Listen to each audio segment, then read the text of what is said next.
Bonjour et bienvenue à tous dans cette nouvelle chronique des lois. Je suis heureuse de vous retrouver après cette longue période. Le programme d'aujourd'hui, c'est un peu la suite de ma dernière chronique. Une sorte de deuxième partie, quoi. Je vais vous faire une petite piqûre de rappel, puisque ça fait tout de même un mois. Je vous avais parlé des lois du travail un peu originales en France. Il s'agissait du fait qu'on ne peut pas manger sur son bureau. Et la seconde était qu'on pouvait se faire licencier pour incompatibilité d'humeur. Elle est bien sûr disponible en podcast. Je vous avais un peu teasé cette chronique, donc nous allons commencer. Aujourd'hui, on va continuer dans la même lignée, mais on va pas rester en France. Je vais vous présenter 3 lois loufoques sur le travail, étrangères du coup. Après cette intro déjà beaucoup trop longue, nous allons enfin vraiment commencer. La première loi que je vais vous présenter, elle vient d'Allemagne. En Allemagne, les employés, ils doivent pouvoir voir le ciel depuis leur bureau, même si c'est un nuage, ça passe. Bon, ça ne veut pas dire que tous les bureaux en Allemagne doivent être vitrés ou à ciel ouvert, bien entendu. Selon mon article source, cela peut être juste une fenêtre.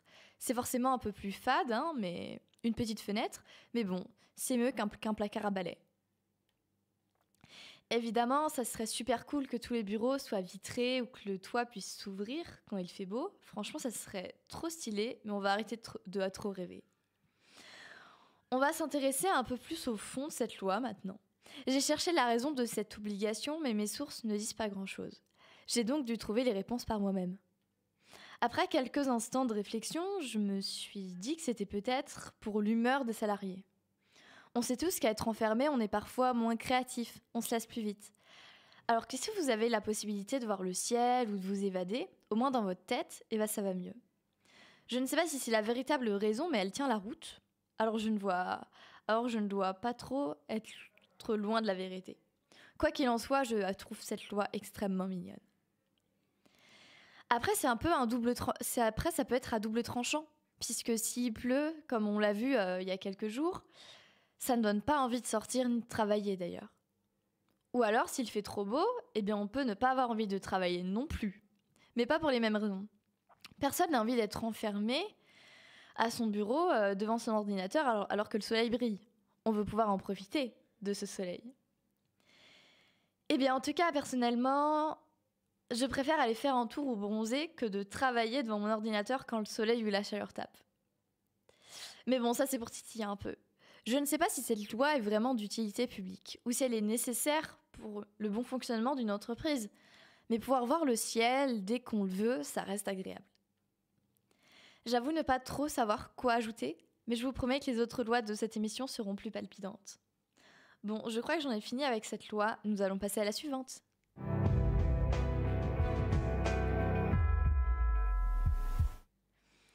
La seconde loi de cette émission, elle nous vient de Liverpool cette fois.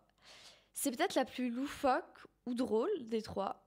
À Liverpool, une femme peut travailler seins nus si elle est employée dans un magasin de poissons tropicaux. Sur ce coup-là, j'ai pas mal d'idées qui me viennent. Déjà, je me demande à quel moment le gouvernement anglais s'est dit que c'était une bonne idée. Sur un autre plan, je trouve vraiment que c'est pas une idée dingue.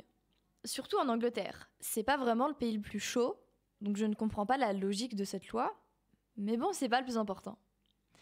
Le fait que ça ne concerne que les femmes qui sont employées dans ce type de poissonnerie précisément, les poissons tropicaux en Angleterre, ça me fait un peu rire.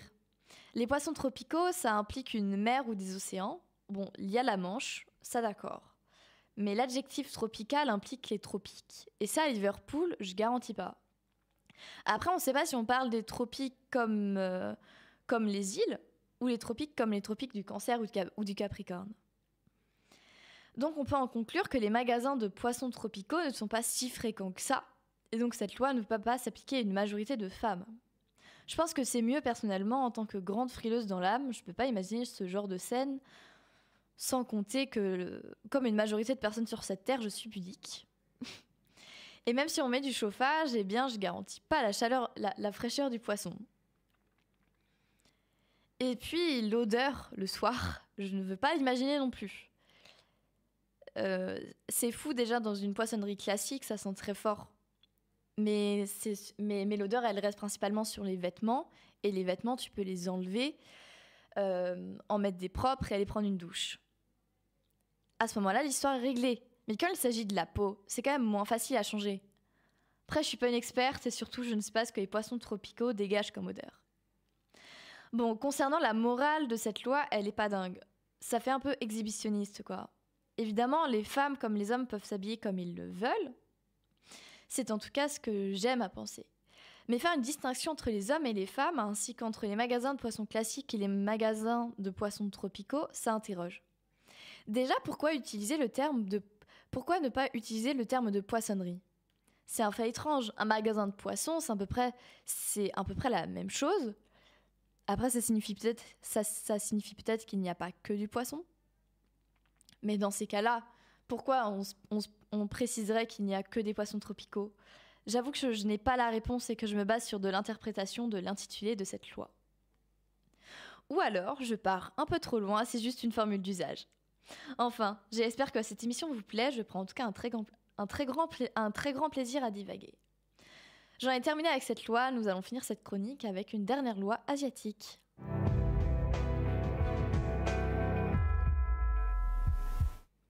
La dernière loi dont je vais vous parler aujourd'hui est donc asiatique. Il s'agit du fait qu'au Japon, le poids est contrôlé. La réglementation précise ne parle pas de poids d'ailleurs, mais du tour de taille. Cela implique une mesure régulière de l'employeur par l'employeur lui-même. C'est pire que l'entretien annuel par ton chef, quoi. En fait, c'est des visites médicales. Rien que l'intitulé me dérange, me dégoûte. Vouloir contrôler un côté de l'apparence physique des travailleurs, je trouve ça horrible. La chose qui me questionne, c'est la morale de cette loi. C'est peut-être que je suis européenne, mais franchement, je trouve ça immonde comme comportement. Je me doute bien qu'en Asie, c'est différent et que la mentalité l'est aussi. Pourtant, cette loi me répugne. Cette idée me répugne. J'essaie de rester un peu neutre et objective, mais c'est un peu difficile, je vous l'avoue. Puis je ne comprends pas le but de contrôler le poids des employés. Dans certains secteurs d'image, eh bien, c'est important, j'imagine, mais n'allez pas me dire que le comptable qui reste toute la journée dans les bureaux et à l'administration ne doit pas dépasser 60 kilos, quoi. Quand je parle des secteurs d'image, je parle de la vente, de tous les métiers où le client ou la population en général est en contact. Dans ces cas-là, effectivement, véhiculer une bonne image conforme à la mode ou à la tendance, ou en tout cas à l'image de marque que l'on veut faire apparaître, me paraît plus justifié. Mais pas au point de contrôler le poids au kilogramme près. Cette loi, elle a été créée dans le cadre de la lutte contre le surpoids. Selon un article, un tour de taille de 85 cm pour les hommes ainsi que pour les femmes est autorisé, et pour les femmes, c'est 90 cm de tour de taille. Je n'arrive pas du tout à visualiser ce que ça peut donner. Mais je me doute que même si une majorité de personnes ils ont ce tour de taille-là, ils peuvent le respecter, en tout cas bien d'autres ne le peuvent pas, sans pour autant être en surpoids. Je trouve cette loi qui est vraiment très dure et hyper stricte. On ne contrôle pas sa morphologie ou son poids, ni même sa forme. Et si vous avez un tour de taille qui fait 91 cm et que vous êtes une femme, eh ben c'est pas grave. Ça reste mon avis. Après, on ne sait pas s'il y a une marge de négociation ou si la loi peut être un peu plus clémente dans certains contextes. Mais la loi japonaise me contredit là-dessus. Si vous êtes hors la loi, vous recevez d'abord un simple mail, d'avertissement avec des conseils de nutrition pour manger plus équilibré, des programmes de sport également. Tout ça dans le but de maintenir ou de perdre le poids en trop. Je trouve toujours ce concept horrible, mais passons. Si les entreprises font ça, c'est pour une raison. C'est sous peine d'amende du gouvernement. Ça ne nous dit pas pourquoi le gouvernement il donne cette pression aux entreprises du pays. Mais en tout cas, cela veut dire que tous les patrons, même s'ils suivent cette réglementation pour éviter les amendes, ils n'ont pas tous cette mentalité-là. Ils n'ont pas tous cette mentalité discriminatoire. Bon, ils la suivent quand même, mais c'est pas par choix. D'ailleurs, je n'ai pas vu combien était l'amende. Je n'aurais pas cette information-là tout de suite et de toute façon, il m'aurait fallu convertir la monnaie japonaise en euros. Enfin bref, je ne veux pas m'embarquer là-dedans. En tout cas, peu importe, si vous voulez aller travailler au Japon, je vous conseille de travailler votre tour de taille et de le mesurer. Je ne sais pas si cette loi marche avec les non-japonais ou avec les étrangers qui ont un visa de travail. Mais sait-on jamais. Il me reste sans doute de nombreuses lois sur le travail loufoque à analyser, mais je vais m'arrêter là aujourd'hui. J'espère que cette chronique vous aura plu et qu'elle vous aura appris des choses intéressantes. J'ai terminé, je vous retrouve la semaine prochaine.